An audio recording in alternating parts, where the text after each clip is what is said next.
They are the faction, O conspiracy. Shamest thou to show thy dangerous brow by night?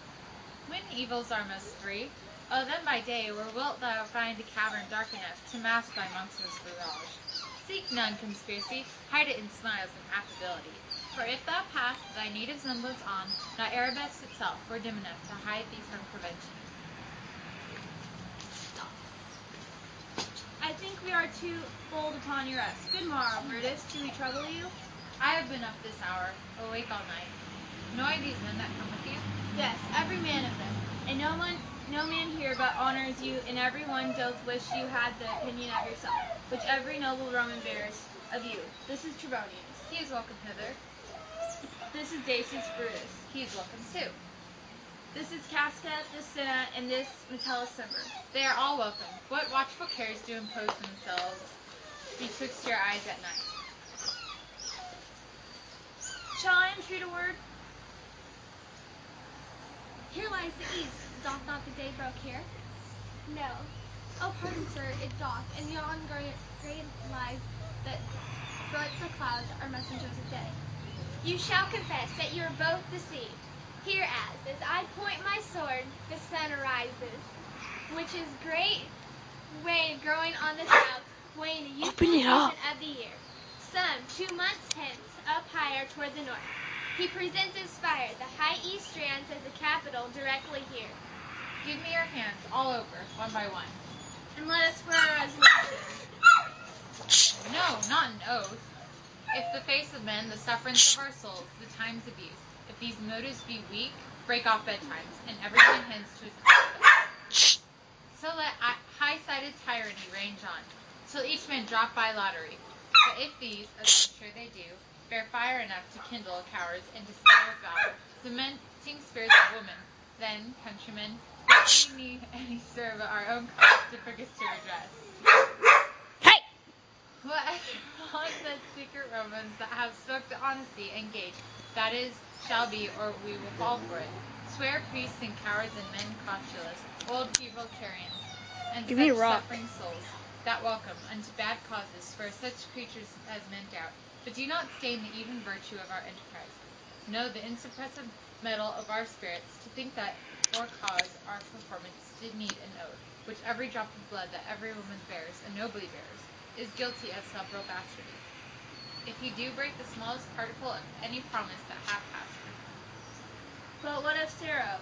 Shall we sound him? I think he will stand strong with us.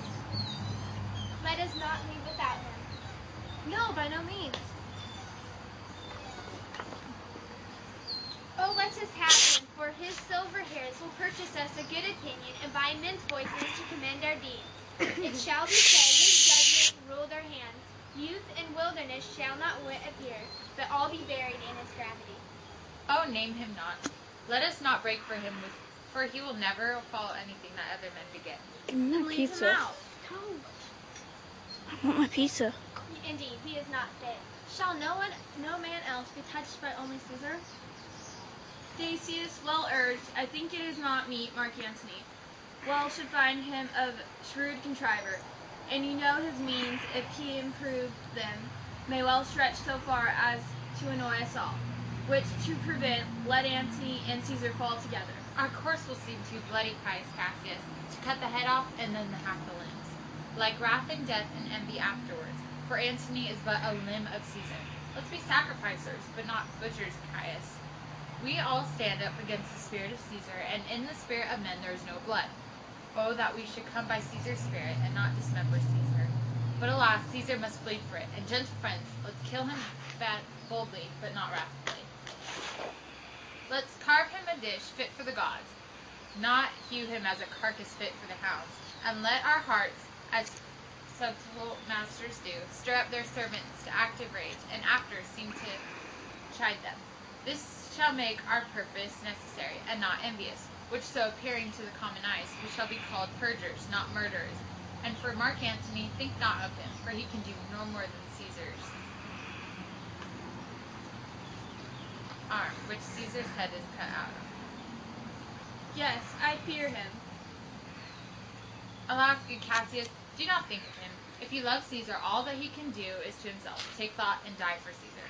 and that were much he should, for he is given to sports, wildness, and much company. There is no fear in him. Sorry. Let him not die, for he will live and laugh at this hereafter. What the heck? Peace. Count the clock. The clock had stricken 3. 'Tis time to depart. But it is doubtful yet whether Caesar will come forth today or no, for he is superstitious, grown of late. Quite he is so superstitious, grown of late. Quite from the main opinion he held once. What the Haji? Okay. What the Haji? We can restart again. I mean, not restart. Stop it. From the main opinion he held once of the fantasy of dreams and ceremony. It may be these apparent prodigies, the unaccustomed terror of this night, and the persuasion of his arguers, may hold him from the capital today. Never fear that. He is. Move your hand, Megan. If he so be resolved, I can overslay him, for he loves to hear that unicorns may be betrayed of trees and berries with glasses, elephants with holes, lions with glasses, elephants with holes, lions with toils, and men with flowers. he says because being that Shut he up. must flower. You're such a Pablo. Let me work, for I can give his humor the true bent, and I will bring him to the capital. Nay, we will all of us be there to fetch him. By the 8th hour, is that uttermost? Be that the uttermost, and fail not then. Caius Ligarius doth bear Caesar hard, who rated him for speaking well of Pompey. I wonder no if you have taught of him. Now, good Metellus, go along by him. He loves me well, and I have given him reasons. Send him but hither in all fashion. The morning comes upon. We'll leave you, Brutus and friends. Disperse yourselves. But all remember what you have said, and show yourselves true Romans. Good gentlemen, look fresh and merrily. Let not our looks put on our purposes, varied as our Romans actors do, with untired spirits and formal constancy. And so good morrow to you everyone.